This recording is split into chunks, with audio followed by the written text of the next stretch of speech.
Os caminhos da Libertadores de 2026 estão traçados e aqui nesse programa a gente vai começar a detalhar esses caminhos, obviamente com um maior foco no caminho do Bahia, tá? Que eu diria, já no spoiler aqui do debate, que outra vez acabou tendo uma dose considerável de sorte, tá? Na abertura das bolinhas no sorteio realizado na sede da Conmebol, tá? Nessa quinta-feira, 18 de dezembro. Como vocês estão vendo já aqui na tela, além de Cássio, que está sempre aqui comigo de manhã, de tarde e de noite, todos os dias, Meu irmão. temos Ravel Pinheiro já com a gente aqui, pela primeira vez sentado aqui em nossa mesa virtual, para nos ajudar nessa análise desse rumo que o Bahia tem na chamada pré-Libertadores, tá? Esse sorteio, ele define a primeira fase, que não tem clubes brasileiros, a segunda fase, que marca a estreia do Bahia, e também já projeta a terceira e decisiva fase, tá? Ravel, queria começar com a tua análise. Eu vi o seu comentário no Twitter tratando como um ótimo sorteio, tá? Para quem não acompanhou, o Bahia vai enfrentar o O'Higgins do Chile, tá? No confronto C7. Para quem estava acompanhando ali o sorteio, teve um momento que tinha até um desenho ainda mais positivo para o Bahia, mas no final das contas, dentre as opções, No final, na verdade, ficou ali com a chance de ser o Liverpool, que é o que eu tinha dito na sim, véspera, que você ficou ali entre o Higgins e Liverpool, na verdade, né? mas é porque o cruzamento que viria Na segunda fase, é né? bem melhor. Mas indo parte por parte aqui, tá, Ravel? Considerando o O'Higgins, eu e Cássio a gente chegou a fazer um vídeo na véspera do sorteio, tentando colocar pontos de dificuldade, níveis de dificuldade. E, obviamente, o pior cenário era aquela indefinição do Equador 3. Aquele ali era um cenário horrível. Cássio dava um certo peso no Liverpool do Uruguai, eu já não dava tanto, tá? Eu diria que o O'Higgins fica no meio termo. E aí eu queria a tua análise, se você realmente achou ótimo. Eu e Cássio estava conversando antes da gente iniciar essa gravação, que a gente achou que a sua visão foi um degrau acima da nossa. Eu achei um bom sorteio. Eu não achei um ótimo sorteio. Então eu queria que você começasse aí trazendo sua visão desse ótimo que foi pro Twitter. Salve, salve, amigo Fred, Cássio Zirpoli, João que está aí na direção desse conteúdo. Prazer estar com vocês aqui nessa mesa virtual, já tinha um tempo que não gravávamos, mas vou defender aqui a minha tese do ótimo. Eu acho, Fred, inclusive assim, essa visão que você traz de talvez o ótimo ser um pouco superlativo de minha parte, mas essa visão até está presente em boa parte da torcida do Bahia. A repercussão que eu também senti a partir do meu comentário ali no Twitter foi essa, que as pessoas, os torcedores de um modo geral, esperavam até a possibilidade do Bahia ter um caminho melhor, uma melhor sorte nesse sorteio de hoje. Só que por que para mim é ótimo? Primeiro ponto é que assim não dá para dissociar o fato de que o Bahia chegou a essa fase preliminar da Libertadores porque claudicou no final ali do Campeonato Brasileiro, deu suas derrapadas e com isso se colocou nessa condição de ir para um sorteio que, diferente do ano passado, né, já que a gente está aqui também fazendo referência à última participação do Bahia nessa Sem mesma dúvida. fase da competição, no ano passado, os times que foram para essa fase da competição, de sorteio, eram, em geral, camisas, em geral, menos pesadas do que a desse ano. Sim. A gente tinha ali, obviamente, um Boca Juniors, que acabou até sendo eliminado pelo Alianza Lima, que veio também da fase 1, mas, em geral, eram equipes de menor tradição do que nessa edição de 2025 para Do ano 2026. passado você tinha basicamente o Boca, tá? O Corinthians e o Barcelona de Guayaquil, tá? Exatamente. Que acabou sendo Os Barcelona demais e Corinthians, times, inclusive. os demais times ou eram times de menor expressão, menor potencial financeiro em relação ao Bahia, ou então, no máximo, ali a gente poderia colocar em pé de igualdade, né? Então, eu acho que essa visão do sorteio do ano passado ter sido assim muitíssimo bom para o Bahia, num nível espetacular, eu diria, até porque naquela época o Bahia também deu a sorte de, apesar de não ser tão bem ranqueado na Conmebol à época, a falta de decisão de alguns campeonatos, especialmente o campeonato chileno, colocou o Bahia ali no chamado pote 1, ou como gosta de sugerir aí o maestro Boligueiro, acabou que o Bahia ainda teve essa sorte e por isso definiu as duas fases à época jogando em Salvador, né, a fase decisiva, o jogo de volta. Então, essa perspectiva de sorte extrema no sorteio passado fez com que a gente, na minha avaliação aqui, não considerasse que o Bahia teve tanta sorte nesse sorteio de hoje, mas também teve. Dessa vez concordei. Essa consideração de possibilidade de camisas mais pesadas, Fred. Então, respondendo mais diretamente agora a sua pergunta, depois de todo esse bolodório, fica a impressão para mim de que o Bahia poderia ter tido um caminho... ele achou que passou despercebido o bolodório. Eu ia usar depois, mas foi importante, Cássio, sublinhar o bolodório aqui. O Bahia poderia ter tido um caminho muito pior. E foi por isso que eu tratei o sorteio como ótimo. Primeiro porque o Bahia vai entrar como favoritaço na primeira partida que ele vai fazer na competição. Vai enfrentar um time que tem um título chileno em sua história, a Apertura de 2013, um time que não costuma frequentar essa competição, né? Um time que até participou de algumas edições de Copa Sul-Americana tempos atrás, joga num estádio de boas condições, até sediou recentemente a Copa do Mundo Sub-20, o estádio El Teniente, que tem capacidade para 14 mil pessoas, enfim, uma boa estrutura. Ou seja, não deve oferecer condições adversas para o Bahia enfrentar. Então, em termos de investimento, em termos de qualidade técnica, o Bahia é amplamente favorito. E aí a chave, naturalmente, Fred, engrossa um pouquinho mais a partir do momento em que o Bahia, vencendo o seu primeiro adversário, confirmando aí o favoritismo que a gente está projetando, invariavelmente enfrentaria um time de maior dificuldade, né? E aí você tem, dentre os times que estão do lado de lá, que a gente vai detalhar mais aí ao longo desse conteúdo, você tem a camisa mais pesada, que é a camisa do Tolima, que se apresenta como um time favorito a ser o segundo adversário do Bahia nessa fase. E aí a gente tem que fazer algumas observações. Mas para definir aqui essa minha primeira fala, o Bahia chega, então, como favorito na primeira fase e, para mim, sim, como favorito diante do Tolima. O Tolima é um time que o brasileiro, de um modo geral, olha com a sobrancelha um pouco mais levantada por causa do Tolima Day, ali, do Toliminado contra o Corinthians em 2011. Mas a verdade é que esse mesmo Tolima foi, por exemplo, eliminado pelo Melgar do Peru nessa fase pré-Libertadores na edição passada. Melgar do Peru, que foi um time que o Bahia venceu não muito tempo atrás, jogando também competições internacionais. Sul-Americana, então, assim, Sul-Americana, exatamente. Então, o Tolima é um time que também não faz, por confirmar, tanta tradição ou tanto medo que o Bahia eventualmente pudesse ter, a torcida do Bahia pudesse ter em relação a esse adversário. Obviamente fez um bom ano de 2025 no Campeonato Nacional, no colombiano, né? Na soma geral, foi até o time que mais pontuou, mas acabou não ganhando nem o Apertura, nem o Finalização, perdeu aí para o Júnior de Barranquilla, mas é uma equipe que de fato teve um bom ano, né? Talvez por isso essa sensação de dificuldade, mas tendo em vista que o Bahia poderia ter enfrentado, e até tendo como exemplo aqui o próprio Botafogo, campeão de 2024, Exatamente. e começa pegando o Bragantino, Fred, eu avalio o sorteio como um sorteio muito bom, que acaba tendo uma visão, na minha avaliação, um tanto distópica, por causa da extrema facilidade que o Bahia teve no sorteio anterior e que, para mim, dificilmente se repetiria. Ravel trouxe esse primeiro ponto, Cássio, e eu vou aproveitar a fala de Ravel para dar uma explanada geral aqui, antes de passar a análise para Cássio, tá? Como o Ravel já indicou, o vencedor do cruzamento C7, onde está o Bahia contra o O'Higgins, tá? Jogo de ida no Chile, jogo de volta na Fonte Nova, enfrenta o vencedor do confronto C2, onde está o Tolima. Fala, Cássio. No sorteio, assim, foi tudo muito rápido na hora que teve o sorteio da segunda fase.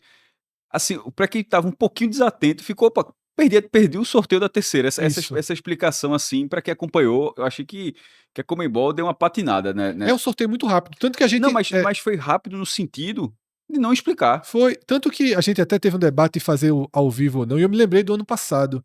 Eu disse, Cássio, não precisa fazer ao vivo, porque esse sorteio, ele é muito rápido. Tá? A gente não tem o conteúdo para fazer ao vivo, porque ele realmente é um sorteio de minutos, como a gente viu que foi. Mas eu concordo até com o Cássio, né, de que de fato faltou pelo menos colocar ali na tela o cruzamento olímpico, né, como poderia simplesmente ser não teve, assim, ficou só, pô, será que mudou? Eu acho que o Ravel chegou até a patinar no Twitter, né? Chegou a fazer uma versão com o Independente Medellín, né? Cheguei. Eu achei que seria cruzamento normal. 7 Eu com cheguei 8, a colocar né? isso, projetando o Bahia enfrentando o que, na minha Mas é avaliação, Olímpio. acontece ali, o Independente Medellín como favorito no C8. Eu escutei esse conteúdo que vocês gravaram, né?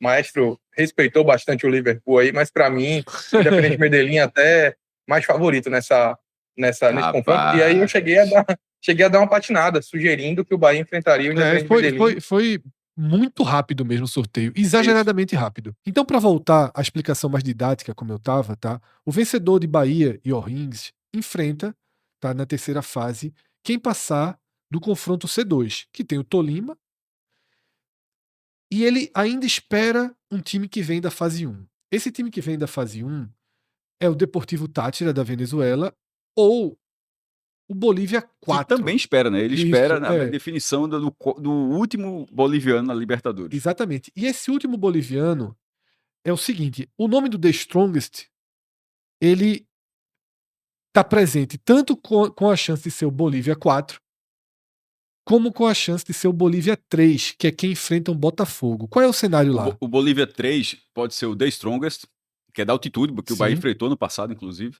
O Blooming e o Nacional de Potosí. Esses são os 3 times para o Bolívia 3. E deixa eu explicar por que são esses 3 times, Cássio. Porque eles são semifinalistas da Copa da Bolívia, que ainda não foi definida. Além deles, o outro semifinalista é o Bolívar. Mas o Bolívar já foi campeão boliviano e ele tem a vaga direto na fase de grupos, tá? Então, esse Bolívia 3 é o Blooming, o Potosí E Nacional de Potosí e o The e Strongest. o The Strongest, tá? Aí o Bolívia 4, tanto é que o Bolívia 1 e 2 estão na fase de grupos. Sim. O Bolívia 3 na fase 2 da preliminar. São 3 fases preliminares. Sempre confunde um pouco, porque como os brasileiros largam na segunda, fica parecendo que tá começando ali, mas na verdade tem uma fase antes. Ou seja, Bahia e Botafogo largam na segunda fase. E o quarto boliviano, ele larga na primeira fase preliminar. E ali é o terceiro time do campeonato nacional. Que é o The Strongest. Isso, mas se ele vier pra cá... Aí abre pro Bulu-Bulu. Aí cai pro San Antônio Bulu-Bulu. Exatamente. Eu vou chamar de San Antônio. Bulu-Bulu é porque é San Antônio Bulu-Bulu. Mas enfim, ou seja, um tá na segunda fase, o outro tá na primeira fase e o outro tá tentando entrar na primeira fase. Só que como são 2 opções, significa que em caso de classificação do Bahia, Fred, contra o O'Higgins, na terceira fase ele tem 4 opções. Cássio, acho que todo mundo concorda com o que Ravel trouxe, que o Tolima é bem favorito no cenário da C2, tá? E aí eu queria a tua visão, Cássio, desse termo que Ravel trouxe, se foi ótimo, se bem que eu acho que a contextualização dele aqui foi muito precisa. Se a gente considerar o que aconteceu no sorteio de 2025, 2025 foi num nível de possibilidade que o desse ano praticamente nem oferecia. Então fica um pouco fora da realidade. Dizer assim, ano passado foi ótimo, esse ano não é tão fácil quanto ano passado. Como é que a gente considera ótimo do mesmo jeito? Mas eu queria a tua visão, Cássio, do grau de dificuldade que o O'Higgins e, na sequência, possivelmente o Tolima pode trazer para o Bahia. Lembrando que, tá? O Tolima, eu vou até passar rapidamente aqui. Ele não foi mal, ele foi, na verdade, teve o campeonato colombiano forte, mas eu falo já. Passando aqui só para ter um detalhamento desse cruzamento, tá? Que a gente tem um foco maior aqui na tela. O Tolima, ele ganha o mando de campo, tá? Do Bahia. Caso seja Tolima, caso seja eu vou explicar. O Bahia joga fora de casa. Isso, vamos lá. Esse comparativo, como já é a segunda campanha do Bahia, o de 25 era o que a gente achou. O de 26 é o que a gente achou, mais uma comparação com 25, para dizer se foi melhor ou pior do que 25. A largada de 25 é nitidamente pior no momento que você vai para 3.600 metros contra o The Strongest, que tem dezenas de participações na Libertadores, enquanto o O'Higgins vai para a quarta, sendo a segunda em 40 anos. Assim, tipo, ele assim, de forma bem precisa, ele vai pra quinta, na verdade, ele tem 4. Ele 79, 80, quando ele foi semifinalista, mas era uma semifinal, na época, era triangulares. Foi semifinalista, mas não era como a gente vê hoje, 2 e 2, não, eram 3 e 3, assim. 84, 2014 e agora em 2026. O estádio do O'Higgins, como como o Ravel falou, estádio de 14 mil pessoas, mas é um estádio novinho, tá? Esse estádio ele foi remodelado em 2013. Tava vendo as imagens assim para receber qualquer competição sul-americano sub-20, qualquer torneio que o Chile possa sediar, assim, ele seria o estádio apto. Ele fica na região central, ou seja, não tem aqueles deslocamentos de chegar em Santiago e ter que pegar um avião para ir lá para Atacama para enfrentar o Cobreloa.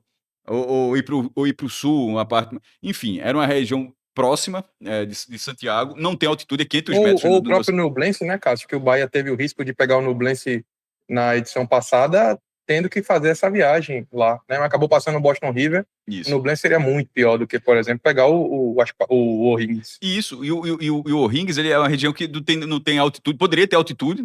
Por exemplo, o Cobreloa tem um pouco de altitude ali na região ali do Atacama, fica muito perto, né, a cidade. E nesse 500 metros, ou seja, não tem influência nenhuma. O Bahia é sim favorito contra o O'Higgins, porém, eu só destaco que é um favoritismo, mas que na parte técnica tá pegando um time que ficou em terceiro lugar no campeonato chileno. Assim, só tem um título nacional. Tem na verdade tem dois, tem a Supercopa do Chile também. Mas enfim, mas de liga tem um, que é o Apertura de 2013. Quase todos os outros países da América do Sul têm essa lógica de apertura e clausura. Embora a Colômbia mude o clausura para finalização, como o Ravel falou, não foi eu, é porque realmente eles trocam lá o nome. E ele só tem esse título, o O'Higgins. Mas em 30 jogos na temporada 25, 16 vitórias, 8 empates e 6 derrotas, num campeonato que você joga com a Universidade Católica, com a Universidade do Chile, com Colo-Colo, com outros clubes tradicionais. A União Espanhola, que já foi vice da Libertadores, foi até o Lanterna. O Nublense, que Ravel acabou de falar, ficou em 10º lugar. Então, assim, na parte técnica, pô, você não dá para ignorar que não é um time... Detalhe, a Liga Chilena não é das piores, não é das mais fortes também, mas também tem ligas piores já. Acho que a da Bolívia é pior, a do Paraguai, acho que é do Peru também, se brincar. Assim, a Liga do Chile não é das piores, então assim, então eu boto esse cenário que o Bahia é muito favorito contra o Higgins, é um confronto melhor do que o Strongest, mas ao mesmo tempo não é um passe garantido para a terceira fase. Tem... E sobretudo que você lembra, outro comparativo de 25, o Bahia empatou os 2 jogos, né? E os 2 jogos da volta na Fonte Nova, assim, contra o Strongest nem tanto. Mas contra o Boston River teve um pouco ali, acabou mais sendo mais chato do que se imaginava. Mas o Bahia passou nos 2, com empate fora de casa, vitória na Fonte, e assim será nesse confronto, jogo de ida em Rancagua, que fica a 4 mil quilômetros de Salvador. É uma cidade com cerca de 200 mil habitantes, e a volta será na Fonte Nova. Na terceira fase, o segundo mata-mata do Bahia, mas a terceira fase da preliminar da Libertadores, tem a curiosidade que, além do confronto de já ter definido o chaveamento, ele define também os mandos de campo, que são... o ranking tem um peso agora, o ranking tem um peso no pote e tem um peso considerável para os mandos de campo da última fase, que no caso... Porque, por exemplo, o Bahia, como era pote 1, o Bahia, aqui não foi sorteio, o Bahia já entrou na condição de ser mandante no jogo de volta da segunda fase. Na terceira, vale o ranking. E aí, no ranking, o Bahia tem, hoje, 4 possíveis adversários do outro lado. Só o Bahia seria o mandante, que seria o Bulo-Bulo, porque o Bahia melhorou o ranking dele na Conmebol, ele estava 77º, melhorou com a campanha na Libertadores. Subiu para 63º, só que o Strongest é o 41º, o Táchira é o 50º e o Tolima é o 57º. O Bahia só está na frente do Bulo-Bulo, que é o 106º. Ou seja, não dando uma zebra, porque eu acho que, detalhe, o Bulo-Bulo, além de ter o pior ranking, ele pareceu mais fraco também, assim. Então, assim, não dando uma zebra nesse confronto, o Bahia fará o jogo de volta da preliminar fora de casa, e aí tem aquela questão, qual seria o tamanho do resultado do Bahia na Fonte Nova? Porque a volta pode ser na altitude de La Paz, por exemplo. Aí, ou seja, faz 1-0, aguenta na volta contra o The Strongest. Enfim, tem uma situação. Lembrando que quando acontecer a última fase, Fred, o Bahia já estará na primeira divisão. Inclusive se o Bahia passar de fase, o jogo que vai ser adiado é o Bavi. Sim, sim. que é pela quinta rodada. Isso é muito louco, na verdade. O Bavi, justamente, poderia ser qualquer outro jogo, mas seria o jogo adiado, que é ali mais ou menos 12 de março. É a data base da terceira fase. Então é isso. O Bahia passando, ele seria visitante na volta contra o Strongest, Táchira e Tolima. O Tolima, eu acho que o mais forte, assim, apesar de o que Ravel falou do Tolima, ele trouxe esse dado aqui já faz muito tempo, mas o presente do Tolima, Ravel, veja, o Clausura, que é o segundo campeonato, o campeonato colombiano consegue ser mais maluco ainda. Ele tem uma apertura e clausura e existe a fase final dos campeonatos. O da Argentina é mata-mata, o da Colômbia é grupo depois do turno. Então, foram 20 jogos na fase classificatória e o Tolima, com 20 clubes, aí tu fala, pô, não era pra ser 19? Eles devem dobrar alguma rodada de clássico, nem a Argentina faz, que ainda tem esse tipo de maluquice também. O Tolima ficou em segundo lugar. 12 vitórias, 2 empates e 6 derrotas, vencendo os últimos 5 jogos. Assim, E detalhe curioso, Cássio. Detalhe curioso. Venceu mais fora do que em casa. Ganhou mais partidas fora do que em você casa. pensa que se acontecendo isso, o primeiro jogo é na Fonte Nova. Ainda tem esse ponto. Não é nele buscando o resultado. E só na segunda fase do clausura, aí. Deixa eu ver. Até perdi agora. Porque tá no grupo, né? Mas ele não foi o campeão, não, no colombiano, não. Foi não. Não, acabou perdendo pro Júnior Não. Barranquilha 4x0 no agregado, mas fez uma ótima campanha no Na grupo. verdade, ele perdeu, só pra ele perdeu do Júnior Barranquilha. Mas Ravel tinha dito na tinha abertura já, né? Aí a grande questão... levou um lá e low do Júnior Barranquilha. Tanto que o Júnior Barranquilha tá na fase de grupos, é porque eu só tava aqui na tabela... É muita aba aberta, irmão, de vez em quando passa. A grande questão aí, só para passar para vocês novamente, para passar para você, Fred, é que quando eu falei mais em relação ao Tolima, e concordando com o que o Maestro está trazendo, é só que, assim, embora tenha feito um bom ano, eu concordo, o ano de 2025 do Tolima foi um ano bom. Detalhe, foi bem no Apertura também, tá? Só para dizer, assim, ele ficou em quarto lugar no Apertura, então, assim, porque poderia ter sido muito mal ali e conseguiu a vaga no outro, mas na verdade... Num recorte, né? Não, mas teve a temporada o Tolima sólida. apresentou uma estabilidade ao longo do ano, inclusive com um grande nível de pontuação num campeonato que você tem camisas pesadas na América do Sul, né? Você tem, por exemplo, um Bucaramanga que esse ano foi para a Sul-Americana tendo disputado Libertadores 2025, um Atlético Nacional que é uma camisa tradicionalíssima, já foi campeão do torneio, esse ano não vai disputar Libertadores. Então tem vários times e o Tolima conseguiu ir bem a ponto de estar aí entre os times que vão disputar a fase preliminar. Mas em termos de Libertadores, é um time que acaba não tendo tanta tradição quanto poderia ser algum outro adversário. Eu acho que ele coloca, Ravel, ele se coloca como um obstáculo razoável, tá? Para o Bahia. Eu acho que o Bahia é consideravelmente favorito contra o O'Higgins, tá? Mas acho que o Tolima, ele gera algo próximo, né? não comparável ao Atlético Nacional ano passado. O Atlético Nacional é mais forte, muito maior dentro de uma Libertadores e também um time de maior potencial financeiro. O Tolima foi melhor no clausura agora, sim, mas é um recorte, tá? O Mirassol não é mais perigoso em uma competição internacional do que o Botafogo, que o Mirassol ficou na frente do Botafogo no Campeonato Brasileiro, tá? Então, não é porque teve um recorte, ganhou os últimos 5 jogos, como o Cássio falou, que a gente vai multiplicar esse potencial. Mas só assim, mas o Tolima, eu não tô sendo literal não, tá? Só adiantando. Ele é um clube que ele perdeu esse campeonato, mas ele costuma ser campeão colombiano, tá? Assim, tem uma diferença. Por exemplo, nos últimos 10 anos ele tem 3 títulos, assim. Então, assim, não é um perdido ali, né? E eu ia tratar justamente isso, era a minha conclusão. Ainda que uma comparação com o Nacional, o Atlético Nacional, que o Bahia enfrentou e eliminou o Bahia, né, na fase de grupos, junto com o Inter, o Atlético Nacional, ele é incomparavelmente maior e mais perigoso do que o Tolima. Só que o Tolima é acostumado a jogar contra clubes de alto nível. Era esse o meu ponto. O Tolima enfrenta o Atlético Nacional. O Tolima enfrenta o América de Cali. O Tolima enfrenta o Júnior Barranquilla. O Tolima faz parte do grupo que, como o Cássio acabou de dizer, ganhou 3 campeonatos colombianos em 10 anos, foi? Títulos, eu falei campeonatos colombianos, títulos nacionais. Tem uma Copa Colômbia, 2 campeonatos colombianos. O terceiro já tem um pouquinho mais tempo, foi em 2003. Então é o time ali que flutua mais abaixo de todos esses outros que eu falei, tá? Ele seria sétima força, talvez, do futebol colombiano, historicamente falando, tá?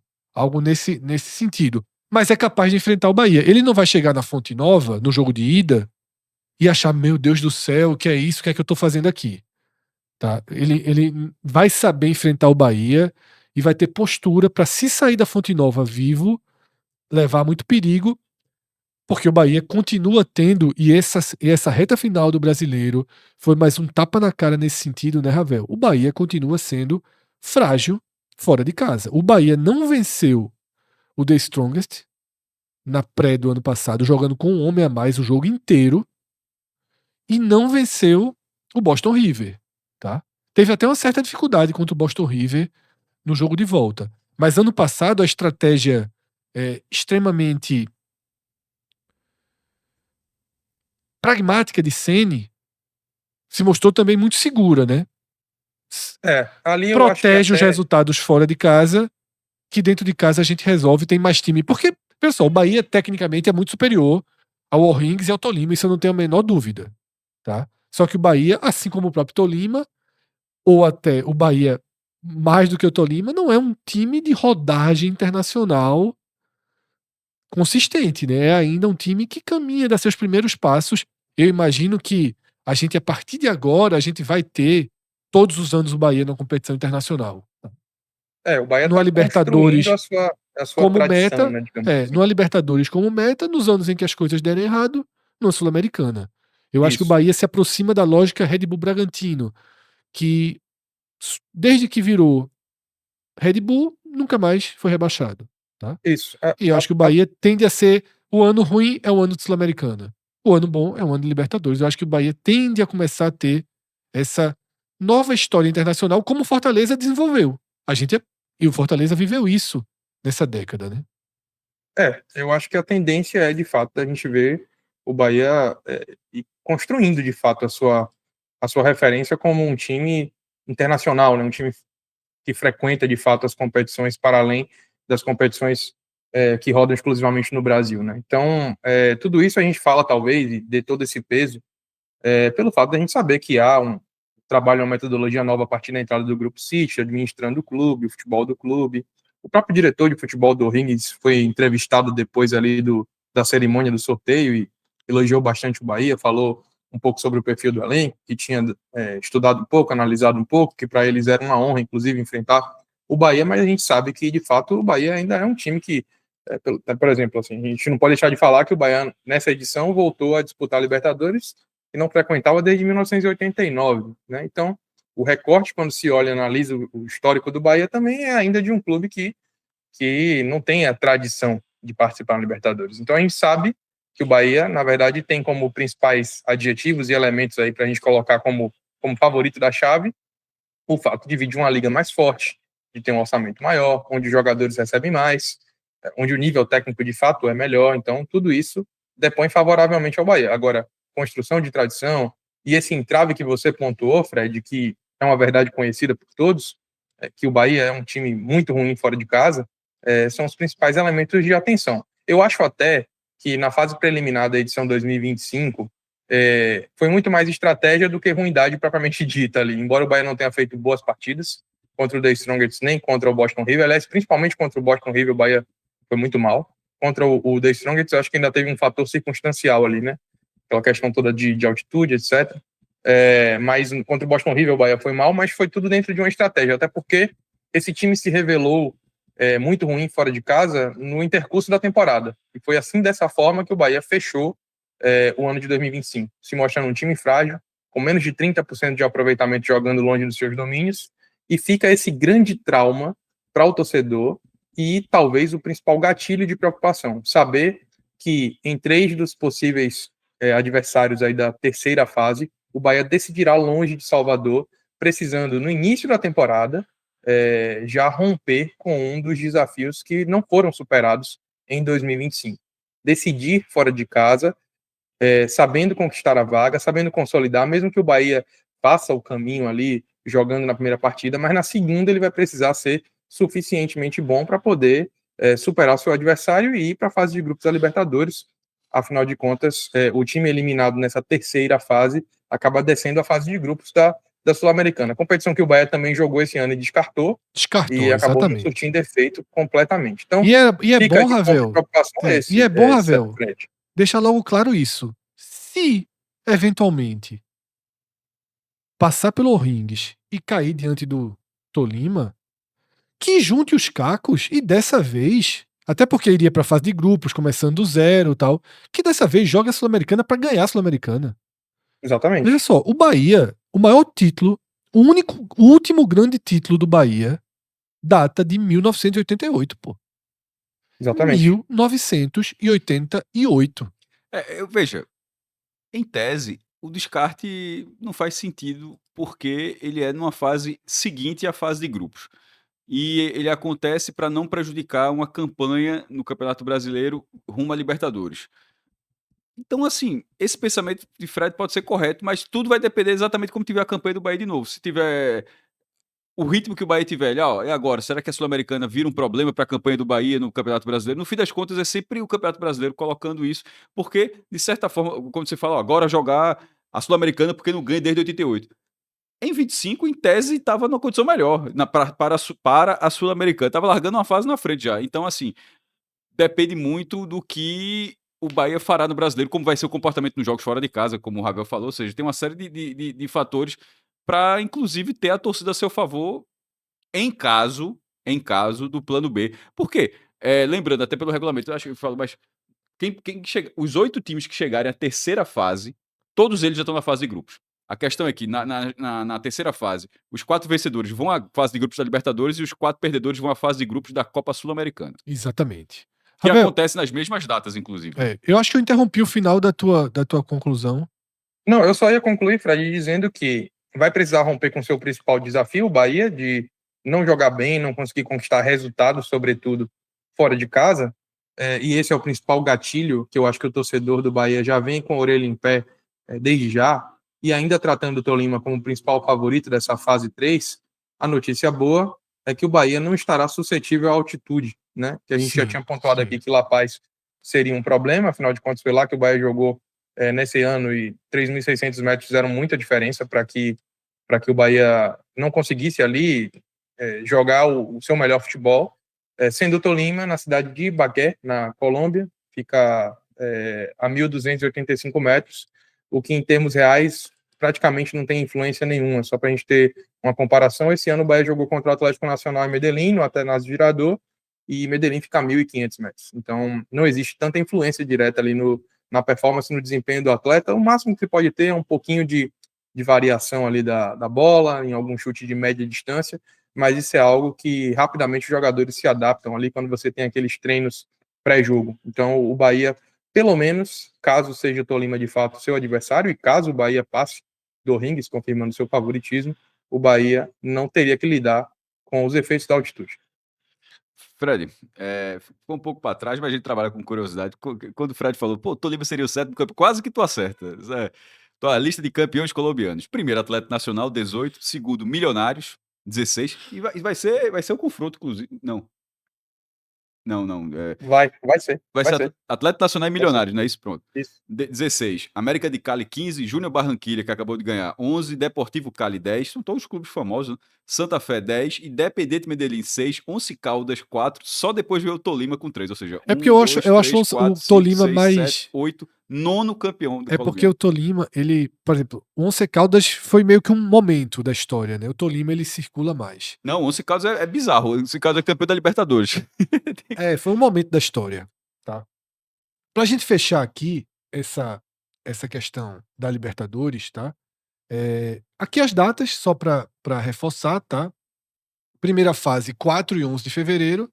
Segunda fase, quando o Bahia estreia, tá? O Bahia, no dia 18 de fevereiro, enfrenta o O'Higgins no Chile. Dia 25 de fevereiro, enfrenta o O'Higgins na Fonte Nova, tá? E é tudo na sequência. Não tem respiro não, tá? Quando começar a Libertadores, 18 de fevereiro, 25 de fevereiro, 4 de março e 11 de março. Serão 4 semanas de all-in, né, Ravel? 4 semanas ali em que o time tem que estar já bem pronto para responder em alto nível aqui a partir de 18 de fevereiro. Pela E ainda Dois tem uma meses. questão. E ainda tem uma questão bem pesada aí, que é o fato de como esse ano a gente tem aí Campeonato Brasileiro começando no dia 28 de janeiro, Exato. o Bahia vai dessa vez conciliar essa fase preliminar com um campeonato de maior desafio técnico, né? Se por um lado o Bahia pode estar mais preparado para esses confrontos, por outro estará mais exigido também. Então a gente não pode deixar de fazer essa ponderação. Enquanto ano passado tinha ali jogos regionais, né? Dessa vez o Bahia vai estar enfrentando ali, já vai ter enfrentado o Corinthians, enfim.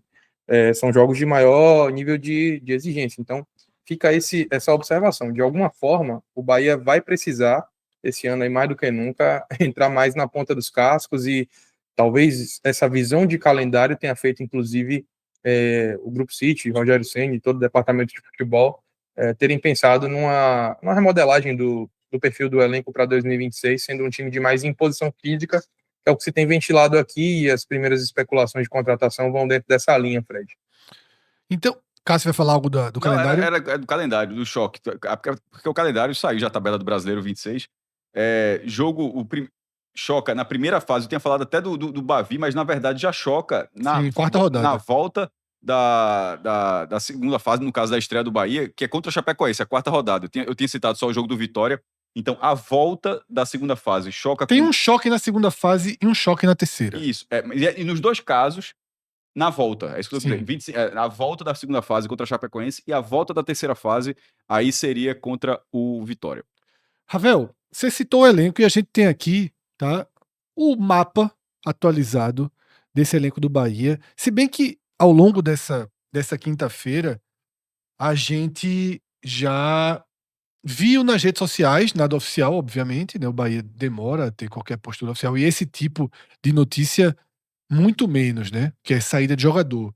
Mas eu vi, por exemplo, que Miqueias, obviamente, isso a gente já sabia, não precisa ser muito aprofundado, que Miqueias não vai ficar, né? Que Rezende Tem não Júnior não fica, fica. Rezende não fica. Isso.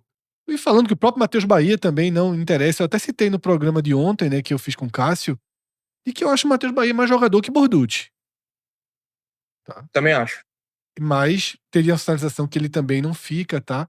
A gente tá com esse elenco aqui na tela, que, como eu falei, inclusive no programa de ontem, você nos ajudou aqui a construir esse mapa do Bahia, e você tinha falado da questão força. Fabiano, vindo do Ceará, ele representa bem essa questão força, né? Ele é um jogador que até surpreendeu muita gente. O ano que ele fez no Ceará. O Ceará foi o terceiro jogador que o Ceará trouxe para lateral direita. Tem que lembrar disso, tá? O Ceará tinha Rafael Ramos e contratou Dieguinho para ser lateral direito. Como o Rafael Ramos se machucou muito no começo do ano, o Ceará foi em Portugal e trouxe Fabiano. E Fabiano acabou sendo o dono da posição. Dieguinho virou um bom volante, tá? Eu ia dizer ótimo, mas como é um programa no contexto do Bahia, a gente tem que descer um degrau nas avaliações de quem foi rebaixado. Então, Dieguinho é um bom volante e Fabiano foi muito bem. Tá muito melhor até do que Rafael Ramos, que é quem ficou no Ceará. Mas eu não sei, por exemplo, se ele tem a qualidade que Arias tinha, né? Arias que deixa o Bahia. Eu acho que na minha bolha das redes sociais, o nome dele foi mais reprovado do que aceito, tá? E me surpreendeu muito que Kiko Rodrigues tenha sido o nome, na minha bolha, também bem criticado pela torcida. Eu até falei com o Cássio em off, Ravel, eu disse, meu amigo, veja só, a chave virou mesmo, né, no Bahia, porque os caras estão trazendo um jogador, se chamar de titular é exagero, mas ali, entre os 16 jogadores que jogam regularmente na seleção uruguaia, e o Bahia tá dizendo que o cara não serve pro Bahia, assim. Foi uma frustração o primeiro reforço de peso, digamos assim, ser um cara que é da convocação regular da seleção uruguaia, né? Antes de entrar propriamente nesse assunto, só para poder a gente não deixar aqui uma comparação também, Fred, quando o Bahia jogou e descartou a Sul-Americana nessa edição desse ano, o campeonato estava na 19ª rodada, né? A fase de playoffs ali, que o Bahia praticamente descartou mesmo contra o América de Cali, aconteceu quando o Bahia tinha acabado de jogar a 19ª rodada do campeonato, e e preferiu por priorizar o Brasileirão. Esse ano, se o Bahia for para a Libertadores via fase de grupos e acabe caindo depois no eventual terceiro lugar, ela acontece mais ou menos no mesmo período em que aconteceu no ano passado. Então, sei que a gente tem Copa do Mundo ali, mas o que eu quero dizer é que, em termos de tabela, a tendência é que não aconteça numa fase muito distante, num momento muito distante do que estava o campeonato em 2025. Ou seja, o Bahia precisa se planejar melhor para 2026. E já que a gente está falando em 2026, vai muito nessa linha dessa mudança de perfil, né? O elenco projetado nos discursos de bastidores, até nas falas do próprio Rogério Ceni nas coletivas em que tivemos a oportunidade de cobrir, ele falou muito sobre isso, sobre tentar trazer jogadores que soem, de fato, sejam como alternativas a características e perfis que faltaram nesse elenco em 2025. Então, a manutenção de Gilberto, eu acho que ela se dá, por exemplo, mais pelo fato dele ter contrato. Arias acaba saindo, porque um dos dois sairia, o contrato dele se encerrou, e aí com isso, a reposição ao atleta, né, a não renovação do contrato, se dá através da busca de um jogador que tenha um perfil, uma característica diferente. O nome de Fabiano enfrentou certa rejeição aqui, porque eu acho que o torcedor do Bahia, de um modo geral, ele, com o advento do Grupo City no clube, ele sempre vai esperar um pouco mais de grife na contratação. Ele sempre vai esperar um jogador que traga consigo a pompa no entorno do nome. E Fabiano é um jogador que, embora tenha feito, na minha avaliação, um bom brasileiro pelo Ceará, ele vem de um clube rebaixado, né? Então, talvez o torcedor não consiga enxergar um salto de patamar com a vinda desse atleta, que, pelo que a gente tem de informação, de fato tá bem iminente a chegada dele. Eu já vejo de uma maneira diferente. Eu acho que é um jogador que conseguiu se destacar, que foi uma boa surpresa, que vem com um valor baixo para a aquisição, e que, com esse perfil de uma contratação que sirva como uma alternativa ao seu titular, que Gilberto continua, para mim, saltando 2026 como titular, largando na titularidade, ele vai poder trazer, sim, um elemento de confiança que faltou em alguns jogos esse ano. Em alguns momentos, o Bahia precisou de um lateral mais físico, um cara que tivesse maior poder de defesa, né, de fazer uma sustentação defensiva ali na linha de três que o Bahia costuma jogar, para que Juba tivesse liberdade para jogar na segunda linha, e ele não tinha, e o próprio Bahia não tinha isso nem com o Gilberto, nem com o Arias. Então, eu gosto, sim, do perfil, e eu acho que o nome atende bem, tá? Eu acho que o nome ele vem para servir de fato aquilo que o Bahia tem planejado para 2026. E a rejeição aqui que Oliveira, um jogador que deve disputar a Copa do Mundo em 2026 também, Isso. Fred, eu acho que ela vem muito em torno daquilo que o torcedor analisa como momento, né? Kiko Oliveira teve um ano de 2025 muito ruim no Muito Grêmio, ruim, de muito fato. ruim. E aí o torcedor, infelizmente, ou de um modo geral, ele acaba descartando tudo que foi um atleta na sua carreira, né? No apanhado geral do que ele já Atleta conseguiu muito entregar. jovem, pô. E é um atleta de 23 anos, né? Um Isso, jogador que ainda tem uma possibilidade de passar de fato por oscilações e de repente render mais em outro lugar. O próprio Bahia já teve isso com alguns outros atletas que chegaram aqui debaixo de desconfiança, rejeitados pelos seus clubes de origem e conseguiram fazer boas passagens jogando pelo Sanabria eu estadual. considerei que chegou bem no Bahia. Começou fazendo 2 boas partidas ali no início, e a gente poderia citar outros nomes aqui de jogadores que, quando chegaram, o próprio Jean Lucas, quando veio, ninguém sentiu falta dele ali, né, onde ele jogava. Então, assim, falaram muito sobre a questão do rebaixamento dele, enfim. Mas ele vem para o Bahia para ajudar, para ter uma campanha de destaque ali em 2024, apesar da queda, 2025 também, apesar da queda, mas é um dos pilares, não à toa, conseguiu chegar à seleção brasileira jogando pelo Bahia, né, retornar à seleção brasileira jogando pelo Bahia. Então é um atleta que, por exemplo, enfrentou ali a rejeição do time que ele jogava. E a gente poderia citar outros nomes aqui, mas o que eu quero dizer é que não dá para você analisar um atleta que ainda está ali nos anos iniciais da sua carreira por uma única temporada. Eu não gosto desse tipo de avaliação, nem quando a temporada é muito boa, nem quando a temporada é muito ruim, como foi o caso dele no Grêmio.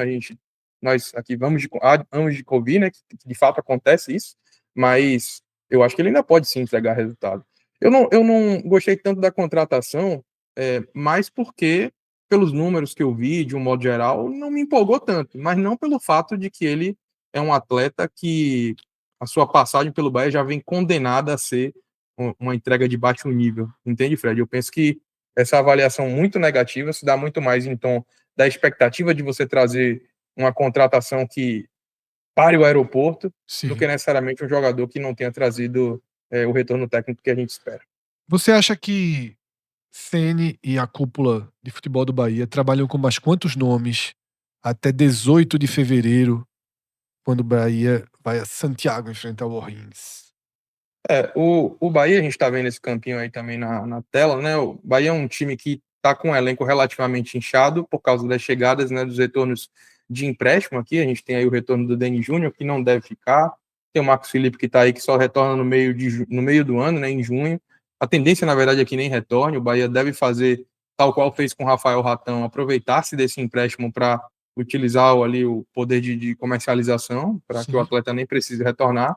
Da mesma forma, Marcos Vitor está retornando de empréstimo, mas a gente tem informação aqui de que não deve ser aproveitado, né? Na quarta zaga, a gente tem Vitor Hugo, que o Atlético Mineiro deseja a manutenção do atleta no elenco para 2026, e o Bahia está tentando costurar uma negociação que possa ser interessante também para o clube. Matheus Bahia, eu concordo, Fred, que é um jogador que poderia entregar mais do que Iago Borducci. Eu acho que é um atleta que poderia, sim, ser testado pelo menos nos primeiros meses da temporada, né? Mas é um jogador que me parece que o Rogério Ceni não gosta do atleta e o Bahia não vai fazer esforço para mantê-lo, não. E a Se tiver gente pode oportunidade dizer de também negociar, vai negociar sim. que nos parece que Rogério Ceni gosta do atleta Iago Borducci, né? Também tem isso. O que é curioso, porque Iago não tem ajudado o Rogério Ceni, não, o trabalho de Rogério Ceni, não. Isso. Então esse é um ponto bem, bem curioso. No meio campo, o Miquel também não deve nem sequer se reapresentar, apesar de estar aí. A gente está colocando porque o atleta tem contrato, Isso. mas A regra desse nosso campinho aqui, no início, nessa transição, é quem tem contrato e está retornando, a gente coloca, tá? E assim que o jogador for oficialmente deixando o clube, a gente vai deletando ele aqui do nosso mapa, tá? Nosso único errinho aqui é em relação ao Marcos Felipe, mas a gente teve um problema grave ontem no nosso sistema visual aqui, e isso aqui é um print. A gente perdeu a atualização desse campinho do Bahia, vou precisar refazer, então não tenho como ajustar, ia dar um trabalho muito grande só para ajustar Marcos Felipe, é por isso que Marcos Felipe tá numa cor aqui diferente da que deveria. Mas o resto é esse padrão. E aí, com isso, o Miquel não deve se reapresentar. Jota retorna de empréstimo e deve ter algumas oportunidades no Baiano. Sem até oportunizou ele antes dele ser emprestado para o Criciúma.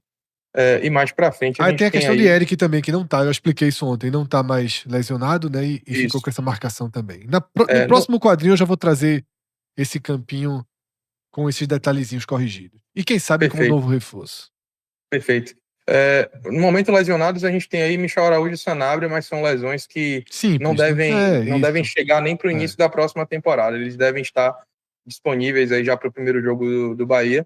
E na ponta direita ali a gente ainda tem Kaique, apesar de termos a informação de que o atleta não seguirá para o Bahia em 2026. Isso. E aí com isso, Fred, respondendo agora... Eu mandei uma listinha, viu? Eu vi um perfil colocou Rezende, Kaique e Matheus Bahia fora dos planos. Dei print e mandei no WhatsApp. Rezende você gosta, né? Gosto. Mas os três eu aceitava muito bem. Ajudariam. Acho que Rezende é o mais factível aí em relação à fatia de mercado que ele ocupa. Kaique talvez, Matheus Bahia eu acho que ele tem margem de Série A. Mas saiu uma notícia aqui, Fred, em Salvador, de que três times da Série A procuraram... Eu vi, mas aí eu achei valorização. 3 times da Série A, acho muito. Se dissesse 2, Chape e Remo, eu acreditaria. Não, acho que ele no Curitiba, acho um pouquinho... O ano dele foi muito ruim, Ravel. Talvez considerando 2000 até 2024 era um cenário. Acho que o ano dele foi muito ruim. Agora, foi o pior ano dele com a camisa do Bahia, sem dúvida. Eu acho que ele é a primeira página de Série B. Ou o Chape, por exemplo. Acho que Chape pega. É isso. Amém. E aí, dessa forma, o Bahia acaba tendo como prioridade, a tendência é que vejamos, de fato, esse campinho aí, representação de atletas lá no início de janeiro, com um lateral direito, seja Fabiano ou qualquer outro, com outro jogador ali para a ponta direita, né? Embora Juan Pablo esteja aí colocado no nosso campinho, ele faz até todas as funções do setor de ataque, mas ainda não é um jogador pronto, preparado para aguentar essa bronca que é o calendário do Bahia. Existe a possibilidade do Bahia buscar um centroavante com um perfil parecido com o de Thiago, o Thiaguinho, que foi vendido para o Orlando City. E para mim é uma das urgências. O camisa 9 volta a ser urgência e o velho goleiro, né? Isso. As demais são questões que a gente tem até informação aqui de que o Bahia vai buscar de uma maneira mais calma, né? Com mais parcimônia, observando as chamadas oportunidades de mercado. Até por isso o Bahia já sondou alguns goleiros, sondou jogadores também para o meio de campo. O Bahia entende que pode sim ter um jogador para fazer ali a função que Everton Ribeiro desempenha hoje no campo. Mas tudo isso, Fred, sem assodamento, tá? São outras funções que o Bahia, outras posições que o Bahia vai buscar sem o nível de urgência que buscará essas Até duas porque primeiras que eu Eric citei. voltando, volta a ter aquele desenho que funcionou muito bem, né? Quando o Bahia jogava com Eric, com Caio Alexandre e com Jean Lucas, né? Aquele timezinho rendia em alguns momentos no começo do ano, né? Isso. Aquela composição com os três, né? Um time mais físico e que Isso. dava mais liberdade para os pontas Eu jogarem em gostava velocidade sem tanta responsabilidade defensiva. Eu gostava quando o Ceni fazia aquela inversão, tirava Everton Ribeiro, deixava os três ali. Eu acho que era um Bahia justamente como você trouxe, tá? Só uma pergunta, fechando o programa, Ravel. Foi muito tempo lesionado, obviamente. Mas 2025, Pulga começa muito melhor do que termina também. Ele é um titular absoluto para começo de 26, ou talvez mais um jogadorzinho ali para aquele lado deveria ser considerado? Eu acho que o Bahia não vai fazer esse investimento, né? Porque acabou até contratando o Sanabria caro, né? Também na casa dos 30 milhões de reais. Um jogador que acabou se lesionando também. Tinha feito boas exibições antes da lesão.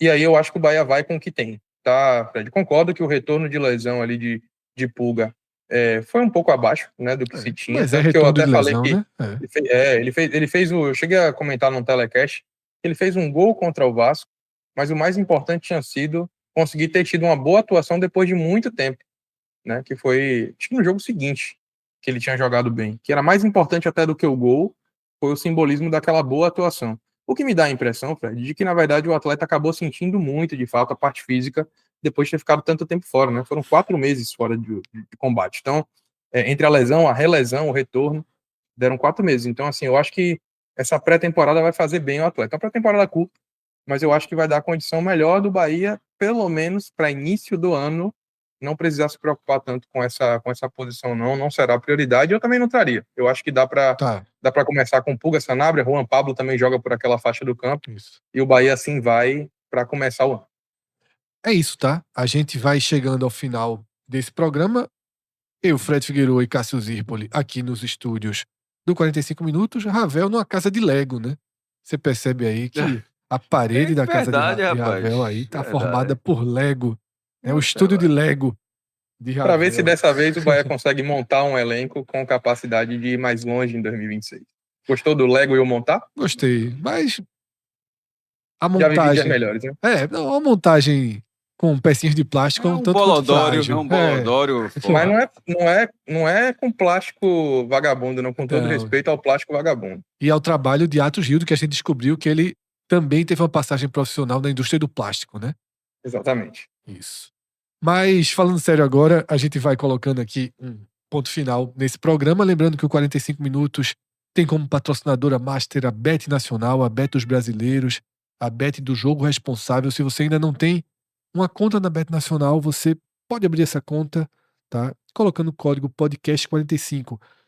Tem outras formas até mais diretas. Você entrar em qualquer post do blog de Cássio, vai surgir o pop-up e você clicando ali, abrindo sua conta, já está dentro, tá, do nosso código, assim como em qualquer reportagem do NE45, tá?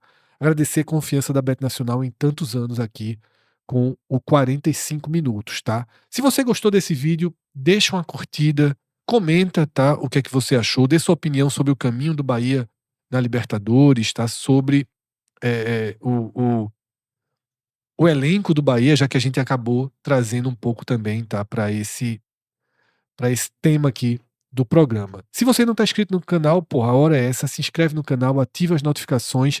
Se quiser dar uma força ainda maior para o nosso projeto, ativa aqui seu lugarzinho no nosso clube de membros. Estamos para anunciar oficialmente tudo o que vai ter, mas peço até desculpas, a correria da semana está nos impedindo de parar, de conseguir organizar a casa, mas certamente nos próximos dias a gente lança oficialmente aqui o nosso clube de membros, mas já tem categorias abertas e todas essas categorias vão ter acessos aí quase que totais aos conteúdos e às novidades que a gente vai trazer para 2026, tá?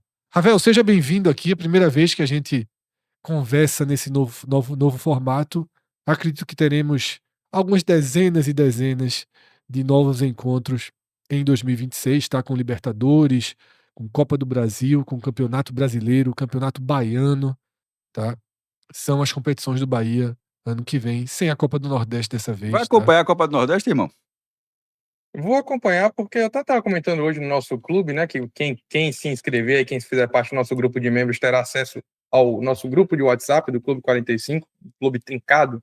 Eu estava comentando hoje que eu queria jogar a Copa do Nordeste. Claro que, obviamente, sem ficar de fora das competições internacionais, mas o glamour do campeonato, a rivalidade regional, eu acho que tudo isso Claro. aí sustenta e alimenta muito bem.